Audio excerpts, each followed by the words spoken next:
What's going on, everybody, and welcome back to Four Inside. I'm your host, Mike Obi. Hope everyone's doing well out there. So, 2021 All-Star Game is come and gone. We had a great matchup between Team LeBron and Team Kevin Durant this past Sunday, with Team LeBron taking the win. Steph Curry, Damian Lillard putting on the show.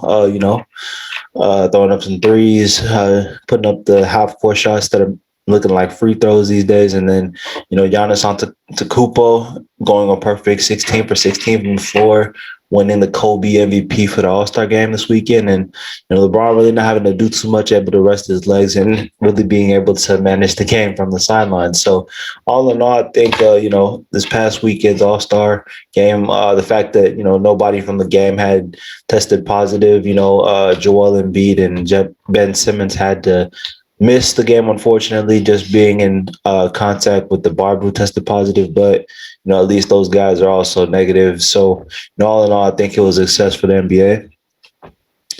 And then looking ahead to, just the buyout market, the first domino to drop was Blake Griffin, and he signs with the Brooklyn Nets. And that's going to be an interesting fit and move for the Nets. I think that definitely helps their collective, and it definitely makes them a stronger team. People have called into question, does Blake Griffin have anything left? And, I think with him being a part of a winner, he had been in Detroit for these past couple of years. And, while they made the playoffs a couple of times, I mean, there's really not much to do out in Detroit. They were struggling this year. And when you're struggling, you just don't have that extra boost. And so I think, maybe him being in Brooklyn and him possibly being able to compete for a championship ever since his time with the Clippers may be able to reinvigorate and get something out of Blake Griffin once again. And then, just looking at the rest of the buyout market, you have DeMarcus Cousins, who's still out there looking for a team. He's rumored to possibly either go to the Lakers, the Clippers, the Heat. Those are some of the teams out there for him. I think Boogie still has game left. Definitely a good facilitator. He's, trying to get his way back to being 100%. So I think any team that gets him will be able to at least get a good player for them, especially any playoff contender. And then the big name out there right now is Andre Drummond. He's sitting there in Cleveland, and right now he's not playing. They sent him home. He's also been rumored to go to the Lakers, the Clippers, and I think the Lakers are in need of his skill set the most. I think the Clippers honestly need to stay away from doing what they did last year and trying to make it an arms race and focusing so much with the Lakers. That's what they tried to do last year, trying to get every free agent that the Lakers even thought of getting in, and that ended up costing them in the bubble because they had all these players on their bench and really no chemistry on the team. So if I'm the Clippers, honestly, I'm trying to go either get Rajon Rondo, just try to pluck him from the Hawks just to give me a floor spacer for the team or a leader, or I try to go reunite, Kyle Lowry back with Kawhi Leonard if he gets bought out in Toronto. Those are only two players I'm looking at. I'm not looking to get any more rim protection. I think I have enough of that with Serge Ibaka and Zoo. I mean, obviously, the more players you have, the more talent you have, the better. But, having too much talent is a thing. And Clippers showed that last year. So it'll be interesting to see how, the rest of the buyout candidates and the rest of the season unfolds. Right now, Utah was looking good before the break, before they dropped a couple games going into the All-Star game. So with Utah, the question surrounding them is, are they for real? Are they a real contender? Or are they a pretender? Are they a team that's just a really good regular season team, but then nobody really fears them come playoff time? I think Chris Paul has the Phoenix Suns and Devin Booker playing well. His leadership is definitely a positive impact. But, with the Suns, it's just a matter of experience. And then you have, the Lakers, you have the Clippers. And, I think out of the West, definitely the Lakers are still the favorites until you dethrone the champions. I think you still have to go with them. But the Clippers are a threat. I think the Jazz are a good team, a well-coached team that'll give the Lakers some run. And then in terms of the East, I think definitely the Brooklyn, that's the way they've been playing, and them adding better players, they're the team to beat. The Celtics have a good duo of players in terms of Jason Tatum and Jaylen Brown, but I honestly think that they've missed their window unless they try to go out and add more players. I don't see the Celtics really being too much of a threat. I think the Raptors will be a good team, but they're not really a championship contender right now. And the Bucks, I think, are becoming more and more, you know, in the eyes of the Steve Nash Suns team. They're really good, but they can never get over the hump, unless they're able to get some either better talent or maybe a better coach out there in Milwaukee. And not to say that Bud is bad, but it's just there's been a couple years now where his teams have underperformed in the playoffs. Now you might have to call into question: is it the guy who's leading the troops? So it'll be interesting to see how the rest of the season unfolds in the NBA. But it's definitely exciting as we get back to the games tomorrow. Now, transitioning over to the NFL, Dak Prescott signed a 4-year, $164 million deal with over $120 guaranteed. And I think most of the talking heads and what I've been asked is, well, does Dak deserve that money? And to quote, Snoop from The Wire, to me, deserve really had nothing to do with it in this case. I mean, yes, obviously, to me, this deal was about Dak being able to negotiate a deal for himself and him not, budging on his stance, because I feel like Dallas really tried to say we're going to pay everyone else around you, then we're going to lowball you with whatever we have left. And Dak was saying, no, I'm not going to take that because you guys need me, you guys need my leadership, you guys need my intangibles, you guys. I don't cause you guys any trouble, so therefore I demand what I think I'm worth.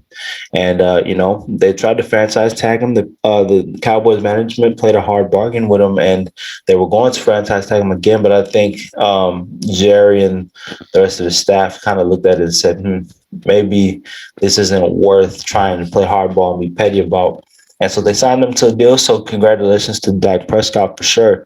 But now the question is, are you going to be a $40 million player? Are you going to give off $40 million a year production? And are you going to be able to elevate your play with lesser talent around you? Because now with you getting that much money, that means that you're not going to be able to resign one of your receivers. That means you're going to go without a couple of old linemen because you're not going to get the top tier, talent around you, especially on the offensive side of the ball. And then your defense is already struggling. So it'll be interesting to see how Dallas manages to put the team around Dak going forward for the next couple of years. Now that he is signed for the foreseeable future, and we'll see how Dak's game develops going forward. Is he going to be a guy who can live up to the contract, or is he going to be an overvalued asset? I think that the problem with even Dallas management wanting to pay him is that you don't want to pay a potentially good player great money. You know what I'm saying? There hasn't been enough of a sample size to say that Dak will be great. Dak will be on the Pat Mahomes, the Aaron Rodgers level, but he's wanting to be paid like it. So now it's going to be a really interesting testament going forward to see is Dak going to be worth the money in the end?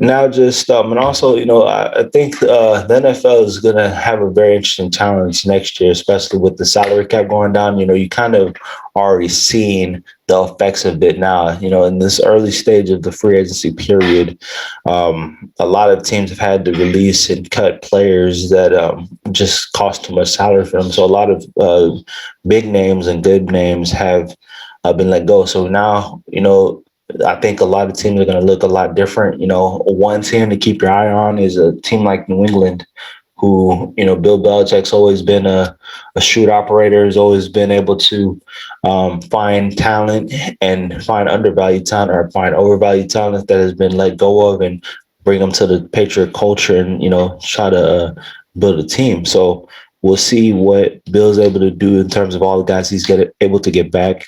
What's he going to do with the quarterback position, and how is he going to rebuild his team to make another run back at the Super Bowl after this year, in which a lot of his guys opted out, and he dealt with some injuries, he dealt with some COVID, and this has been his first losing season, and since him and Tom Brady had broken up. So it'll be interesting to see how the league looks. J.J. Watt just went to the Arizona Cardinals. How does that help the Cardinals be a better team or be a possible contender? And we'll see what happens with all these new quarterbacks who'll be changing homes this offseason. Guys like Matthew Stafford, guys like Jared Goff, Carson Wentz, and even Jalen Rose being now possibly trusted to be the franchise quarterback of the Philadelphia Eagles. So all of that will be interesting to see.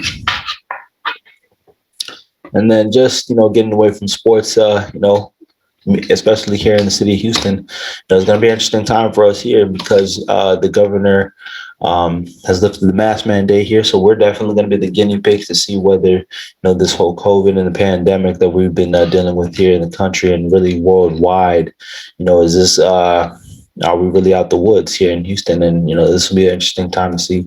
I think also it'll be interesting to see the impact and the aftermath because now with a lot of restrictions being lifted, who's going, is this going to end up becoming a point of contention? Hopefully not, and knock wood that, everybody stays safe, that, this doesn't become masker versus no masker type of ordeal, or, hopefully this doesn't even get political. People are able to stay safe and be careful and be smart out here, and we always just want to wish the best.